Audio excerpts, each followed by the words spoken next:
All right, today we're going to work on the algebraic representations of dilations. In this case, when we're working on either enlargements or reductions, we're going to work with multiples. So it gives us algebraic rules as we move along through this lesson. And the rules are written here as the coordinates x and y with numbers in front of them that tell us what we should do in this dilation, whether we're enlarging or reducing. If I'm multiplying times numbers greater than 1, then I'm enlarging because my image is going to increase by those factors. But if I'm multiplying by numbers that are less than 1, but above 0, so between 0 and 1, like 1/2 or 0.75 or 3/8, my image is going to reduce because obviously I'm cutting those numbers or those original coordinates in my pre-image in half or by 3/4, making them smaller. So in this case, without even seeing this post image or the new image in pink, I would know that this is an enlargement because it's telling me that I'm multiplying times 3. So I would take all of my x coordinates, which you would find on your pre-image, and multiply each of them by 3 for the x's and by 3 for the y's, because it's asking me to enlarge by a scale factor of 3. So for example, we started off with a 0.22 on our pre-image, and we multiplied times 3. 2 times 3 got us 6, and 2 times 3 got us 6. So this new point, vertex, was enlarged to 6, 6 over here on the new image. That's 3 times larger. Let's go ahead and try the next one. I found the point 2, -1, and I multiplied it by 3. So 2 times 3 is 6, -1 times 3 is -3, which got us 6, -3. So this point was enlarged by 3 to come over here. And you do that all the way around your entire image, the pre-image, to get this new image. And all we did was find all the coordinates for our pre-image and multiply all of them by the scale factor of 3 to get my new points and plotted them. And now that does not change the angle measurements of any of the images, but what it does do is it changes the lengths, right? Because obviously now we should have 3 times larger based on the scale factor. I'll try another one, but now let's try a reduction. A reduction is exactly the same as an enlargement. The only difference is that now we're using numbers that are less than 1 or greater than 0. So between 0 and 1.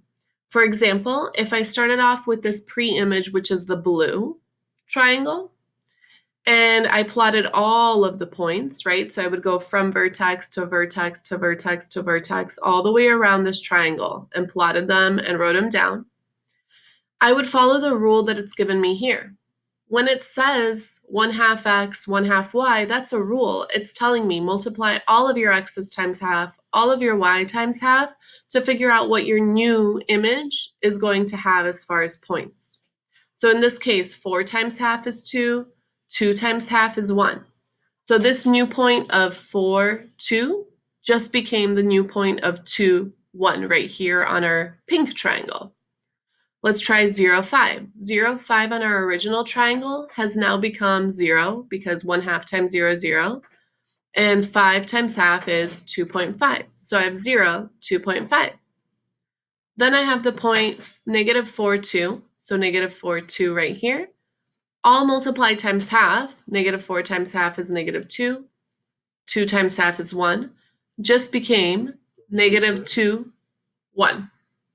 Okay, and I would do that all the way around for these points to find my new image with the scale factor of half.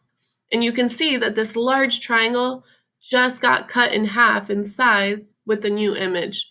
And all we did was multiply each x and each y coordinate by half.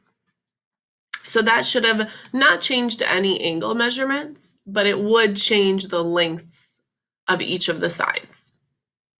If you tried that by yourself, right, you would notice that you would be getting the same results, enlarging or getting smaller.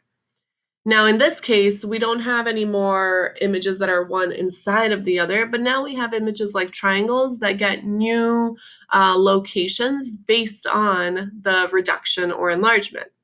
For example, nothing changes as far as the rules here and how to enlarge or reduce. I would still plot each of these points, A, B, C, and then say, okay, it's telling me that I need to use a scale factor of 3, 3x, 3y.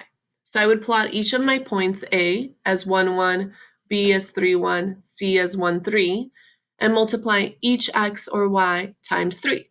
So 1 times 3 is 3, 1 times 3 is 3. So my new point for A prime would be 3, 3, and we plot it here, 3, 3.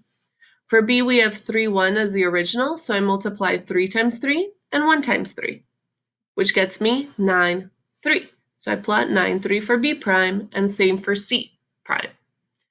And since it's giving me a number greater than 1, I automatically know it's an enlargement, right? If I'm given a scale factor of 1, my image doesn't change. So that should immediately tell us it's not a dilation, it's wrong. I need a number greater than 1 or between 0 and 1 to reduce. If we tried that here on our own with 1/3, what you would do is plot your use your original image right here, the pre-image, find each of the points. For example, Z is 3, 9, and we would multiply times the scale factor of 1/3. So 3 times 1/3 is 1, 9 times 1/3 is 3. So the new Z prime becomes 1, 3.